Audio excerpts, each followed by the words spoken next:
ಇವತ್ತು ಸುದ್ದಿಗೋಷ್ಠಿ ಮಾಡೋ ಉದ್ದೇಶವೇನೆಂದರೆ, ಸುಮಾರು ವರ್ಷಗಳಿಂದ ಸ್ವಾತಂತ್ರ್ಯ ಸಿಕ್ಕ ನಂತರ ಸುಮಾರು ವರ್ಷಗಳಿಂದ ಈ ದೇಶದಲ್ಲಾಗಲಿ ರಾಜ್ಯದಲ್ಲಾಗಲಿ ಮುಸಲ್ಮಾನರು ಕಾಂಗ್ರೆಸ್ ಪಕ್ಷಕ್ಕೆ ಮತ ಹಾಕೊಂಡು ಬಂದಿದ್ದಾರೆ.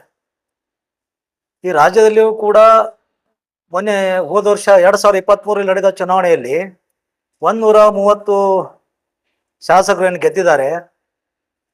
ಆ ಸಮಯದಲ್ಲಿ ಎಲ್ಲ ವರ್ಗದವರು ಮತ ಹಾಕಿದ್ದಾರೆ. ಅದರ ಜೊತೆಯಲ್ಲಿ ಹೆಚ್ಚಿನ ಪಾತ್ರ ಮುಸಲ್ಮಾನರದು ಕೂಡ ಇದೆ. ಇವತ್ತಿನ ದಿನ ಮುಸಲ್ಮಾನರ ಪರಿಸ್ಥಿತಿ ರಾಜಕೀಯದಲ್ಲಿ ಕಾಂಗ್ರೆಸ್ ಪಕ್ಷದಲ್ಲಿ ಇವತ್ತು ಕಾಂಗ್ರೆಸ್ ಪಕ್ಷದ ನಾಯಕರು ನಡವಳಿಕೆ ಮತ್ತು ಮುಸಲ್ಮಾನರನ್ನ ಅವರು ನಡೆಸಿಕೊಳ್ಳುವಂತ ರೀತಿ ಬಹಳ ತದ್ವಿರುದ್ಧವಾಗಿದೆ.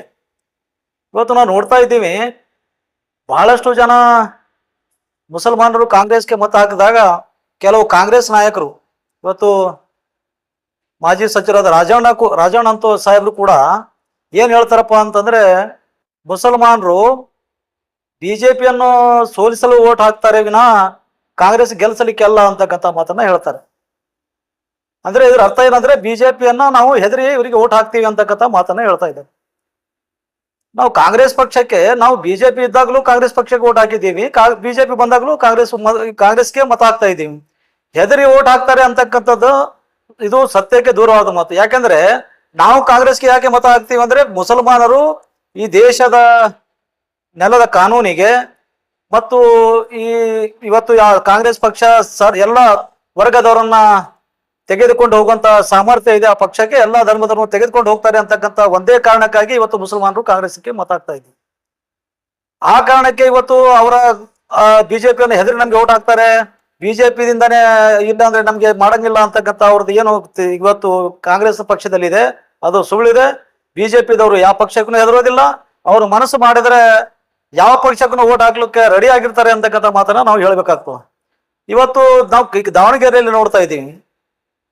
ಉದಾಹರಣೆಗೆ ದಾವಣಗೆರೆಯಲ್ಲಿ ನಾವು ಎಲ್ಲಿ ಗೆಲ್ತೀವಿ ಅಲ್ಲಿ ಮತಕ್ಕೆ ಇವತ್ತು ನಾವು ನಿಲ್ಬೇಕು, ಅಧಿಕಾರ ಕೊಡಬೇಕು ಅಂತೇಳಿ ನಾವು ಮನವಿ ಮಾಡ್ಕೊಂಡಿದ್ದೀವಿ ಕಾಂಗ್ರೆಸ್ ಹತ್ರ.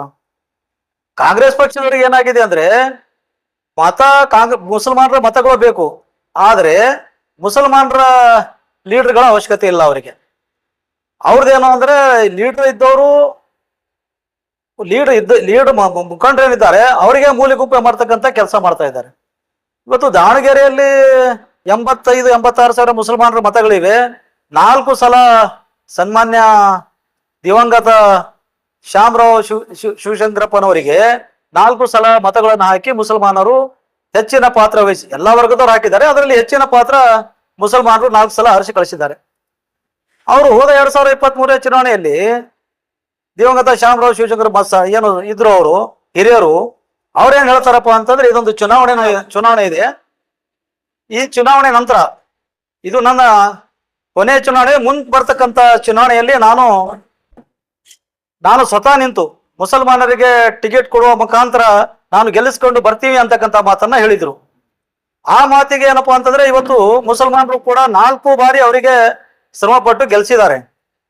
ಈಗ ಇವತ್ತು ಅವರು ಅಕಾಲಿಕ ಮರಣ ಹೊಂದಿದ್ರು. ಪಾಪ ಅವ್ರು ಇನ್ನೂ ಇರ್ಬೇಕಾಗಿತ್ತು, ಹಿರಿಯರಿದ್ರು, ಅದ್ರ ಬಗ್ಗೆ ನಮಗೂ ಕೂಡ ಅದ್ರ ಬಗ್ಗೆ ಬಹಳ ದುಃಖ ಇದೆ.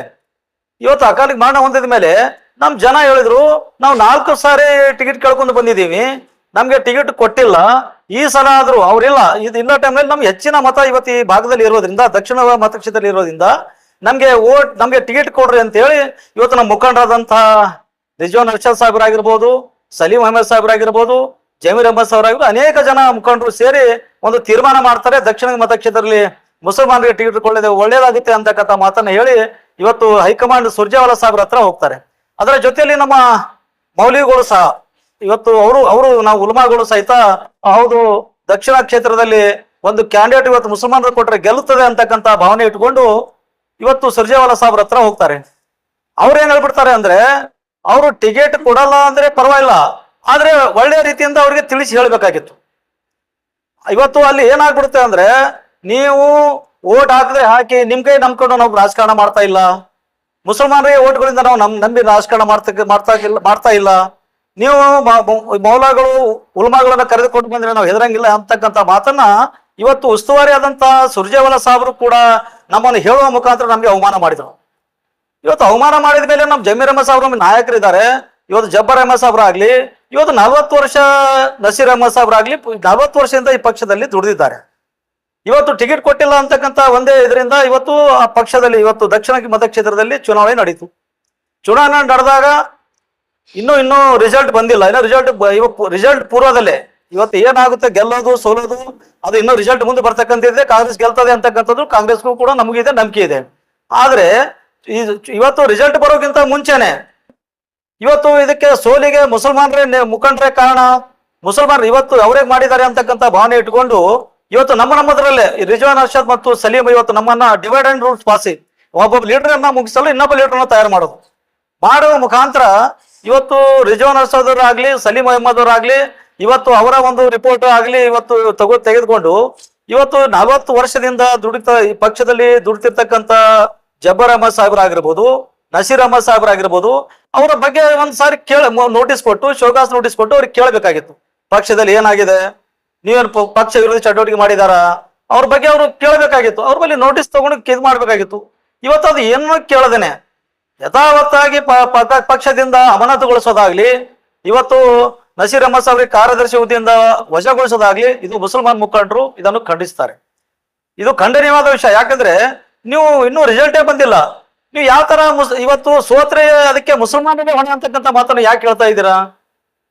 ಇವತ್ತು ನಾವು ನೋಡ್ತಾ ಇದ್ದೀವಿ, ಇವತ್ತು ರಾಜ್ಯಾಧ್ಯಕ್ಷರಾದಂತ DK ಶಿವಕುಮಾರ್ ಸಾಹೇಬ್ರು ಅವ್ರ ಕ್ಷೇತ್ರದಲ್ಲಿ ತಮ್ಮ 3 ಲಕ್ಷ ಓಟಿದ್ದು ಸೋತ್ರು. ಅದಕ್ಕೇನು ಒಬ್ಬರೇ ಹೊಣೆಗಾರನ? ಪಕ್ಷದಲ್ಲಿ ಏನೋ ಆಗಿರ್ಬೋದು. ಇವತ್ತು ಪಕ್ಷ ವಿರೋಧಿ ಚಟುವಟಿಕೆ ಆದ್ರೆ ಅದ್ರ ಬಗ್ಗೆ ತನಿಖೆ ಆಗ್ಲಿ, ಅದ್ರ ಬಗ್ಗೆ ನೀವು ಶೋಕಾಸ್ ನೋಟಿಸ್ ಮಾಡ್ರಿ, ಅದ್ರ ಬಗ್ಗೆ ಕಮಿಟಿ ಮಾಡ್ರಿ, ಅದ್ರ ಬಗ್ಗೆ ತನಿಖೆ ಮಾಡ್ರಿ. ತನಿಖೆ ಮಾಡಿದ ಮೇಲೆ ನೀವು ಕೆಲಸ ಮಾಡಬೇಕಾಗಿತ್ತು. ಇವತ್ತು ಬಹಳ ಕಡೆ ನೋಡ್ತೀವಿ, ಎಲ್ಲಾ ಕಡೆ ಮುಸಲ್ಮಾನರನ್ನ ಬೆಳೆಸ್ತಕ್ಕಂಥ ಕೆಲಸ ಮಾಡ್ತಾರೆ. ಇವತ್ತು ಉಗ್ರಪ್ಪನವರು ಬಹಳ ಕಡೆ ಟಿಕೆಟ್ ಕೇಳಿದ್ರೆ ಹೇಳ್ತಾರೆ, ಮುಸಲ್ಮಾನರು ಸಾಮರ್ಥ್ಯ ಬೆಳೆಸ್ಕೊಂಡು ಟಿಕೆಟ್ ಕೇಳಬೇಕು ಅಂತ ಹೇಳ್ತಾರೆ.